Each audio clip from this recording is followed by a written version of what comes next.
হাসরের ময়দানে যেদিন উলঙ্গ দাঁড়ায় যাব, আল্লাহ যদি ডেকে বলে, রে আবু বকর, আমি আল্লাহ কত নেয়ামত তোমাকে দান করেছিলাম, জান্নাতের টিকিট দিলাম 10 জনার সিরিয়াল 1-এ তোমার নাম রাখলাম।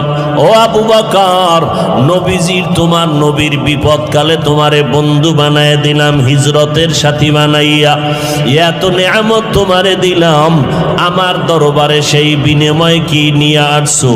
আমি যদি আমল নামা পেশ করি, ও আল্লাহ নামাজ পড়লাম, রোজা রাখলাম, কোরআন তেলাওয়াত করেছি, তাহাজ্জুদ নামাজ পড়েছি, আল্লাহ যদি বলে আবু বকর তোমার আমল আমার কাছে পছন্দ হয় নাই, যেইভাবে নামাজ পড়লে আমি খুশি হব সেইভাবে নামাজ পড়তে পারো নাই, যেইভাবে তেলাওয়াত করলে আমি খুশি হব ওইভাবে তেলাওয়াত করতে পারো নাই, আমার কাছে আমল পছন্দ হয় নাই, সাথে সাথে আল্লাহর অর্ডার হয়ে যাবে, এরে জাহান্নামের ফেরেশতারা আবু বকরের হাতে হ্যান্ডকাপ লাগায় দাও, জাহান্নামের দিকে নিয়ে যাও। এরে যুবক, ও পর্দার আড়ালের মা বোনেরা, ও বৃদ্ধ বাবাজি, জান্নাতের টিকিট পাইয়া যদি আবু বকর সারা রাত কাঁদতে পারে, আমলের তাদের অভাব নাই, এলেমের অভাব নাই, ইখলাসের অভাব নাই, তাহাজ্জুদের মধ্যে ঝামেলা নাই, সংসারের হক আদায় করতে তাদের দুর্বলতা নাই, জিহাদের ময়দানে দুর্বলতা নাই, জান্নাতের টিকিট পাইয়াও যদি তাদের অবস্থা এমন হয়, ও বান্দা একটু চোখ দুইটা বন্ধ করে নিজের জীবনের দিকে তাকাও।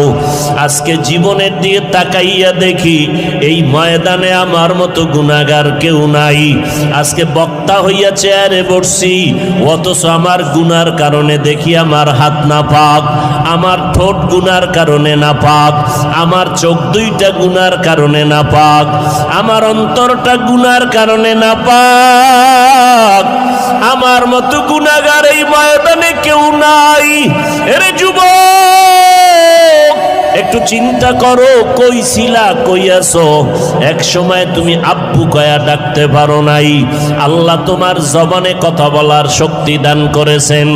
তোমার মতো বয়সের কত যুবক দেখো, তোমার দুইটা চক্ষু দিয়া সারা রাত মোবাইল চালাও, গুনাহ করো। তোমার মতো কত বান্দা আছে দুই চোখের পাওয়ার নাই, অন্ধ বানাইয়া আল্লাহ পাঠাইছেন, রাস্তায় রাস্তায় ভিক্ষা করে। আমার আল্লাহ যদি তোমারে ঘুমের মধ্যে অন্ধ বানাইয়া দিতেন, বলো তুমি মোবাইলে গান বাজনা কেমনে দেখতা? আল্লাহ তোমারে সুন্দর